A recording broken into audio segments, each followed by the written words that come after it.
عامر ضیاء صاحب، کل ڈاکٹر خالد مقبول صدیقی صاحب میرے شو میں تھے اور انہوں نے آن دا ریکارڈ بات کی کہ کراچی کے لیے وزیر اعلیٰ سندھ ہوں یا ایون میئر کراچی کا میں نے پوچھا تو وہ کہہ رہے تھے یہ دشمن ہیں. جو پیپلز پارٹی سپیس مانگتی ہے پنجاب میں، ایم کیو ایم ایگزیکٹلی کہتی ہے کہ وہ سپیس سندھ میں ہمیں ڈینائی کی جاتی ہے. پرنسپل تو پرنسپل ہوتا ہے، اصول تو اصول ہوتا ہے. آپ کی کیا اپینین ہے؟ آپ تو خود کراچی میں بیٹھے ہیں. دیکھیے، خیر سیاست کا تو سب سے بڑا اصول یہ ہوتا ہے کہ اس میں کوئی اصول نہیں ہوتا. جہاں پر آپ کے مفاد سب ہو رہے ہوتے ہیں اس کو آپ آگے بڑھاتے ہیں. دیکھیے، پہلے پیپلز پارٹی نون لیگ کی طرح سے مختصر بات کروں گا. لغاری صاحب نے کافی روشنی ڈالی. پیپلز پارٹی اور نون لیگ کے درمیان 17 پوائنٹس کا نکاتی ایک تحریری معاہدہ ہوا تھا، اور اس میں جو ایک تو پی ایس ڈی پی کے بارے میں، جیسے ابھی پہلی شکایت جو ان کو ہوئی ہے کہ جی جو پی ایس ڈی پی کے لیے ایلوکیشن کی گئی تو پیپلز پارٹی چاہ رہی تھی کہ جی پری ایگریڈ ہم سے پہلے آپ گفتگو کریں، بتائیں کہ کن کن مطلب منصوبوں پہ، اور اس کے اندر پیپلز پارٹی کی رائے لیں. تو ایک تو وہاں پر بالکل اگنور کیا گیا.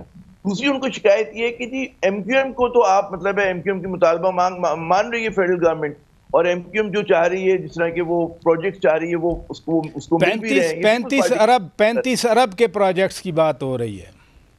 تو وہی میں کہہ رہی ہوں، پیپلز پارٹی کا موقع ہے کہ جی ایم کیو ایم کی آپ بات مان رہے ہیں تو اتحادی تو ہم بھی ہیں، اور ہم بھی آپ کی حکومت کی سپورٹ کر رہے ہیں. ہمارے مطلب فائننس بل پاس نہیں ہوگا اگر ہم نہیں ہوں گے، وزیر اعظم منتخب نہیں ہوں گے اگر ہم نہیں ہوں گے، تو ہم سے بھی مشورہ کیا جائے. تو یہ دوسرا ایک ایشو ہے کہ جناب ایم کیو ایم کو زیادہ ترجیح دی جا رہی ہے اور پیپلز پارٹی کے اندر احساس یہ ہو رہا ہے کہ ہمیں نہیں دی جا رہی. تیسرا جو بہت وجہ ہے جس کا ابھی لغائی صاحب نے روشنی ڈالی کہ پنجاب میں ظاہر ہے کہ مریم نواز صاحبہ کی حکومت ہے، اور اس پہ جو ٹرانسفر پوسٹنگ ہے، پیپلز پارٹی کے اصرار ہے کہ جی جہاں پر ہمارے لوگ الیکٹ ہوئے ہیں، جیسے ملتان میں، وہاں کا ڈی سی آپ ہم کے لگائیں، اور اب جس ڈی سی کو لگایا گیا وہ ان کا فون ہی نہیں اٹھاتا. تو یہ ان کی تیسری شکایت ہے. اب اچھا، چوتھا اسی طرح کی ان کے پاس ایک طویل فہرست ہے. چوتھا وہ یہ کہتے ہیں کہ جناب ہمیں بالکل دیوار سے لگایا جا رہا ہے، پنجاب میں ہمارے لوگوں کو وکٹمائز کیا جا رہا ہے. اس کی خیر تفصیلات ابھی ہمارے سامنے نہیں آئی ہیں جو شیئر نہیں کیا ہے. یہ ان کے لیے چوتھا ایک بہت بڑا ایک ایشو ہے کہ جی ہماری بات بھی نہیں سن رہے اور ہمیں ٹارگٹ بھی کیا جا رہا ہے. تو یہاں ان کو مل کر جو ہے تو اب ظاہر ہے کہ ان کی ایک ناراضگی ہے، اور ان کو یہ بھی احساس ہوا کہ جی بقول ان کے کہ جی تارڑ صاحب جو ان کے وزیر اطلاعات ہیں، انہوں نے غالباً مبینہ طور پہ خبریں چلوا دیں کہ جی پیپلز پارٹی تو ووٹ دے گی. انہوں نے کہا ہم تو بالکل طے نہیں، ہم نے کوئی چیز طے نہیں کی، ہم نے کوئی وعدہ نہیں کیا تھا. پھر نجکاری پرائیویٹائزیشن جو ہے وہ بڑا ایشو ہے. وہ کہتے ہیں کہ جی پبلک پرائیویٹ پارٹنرشپ ہو.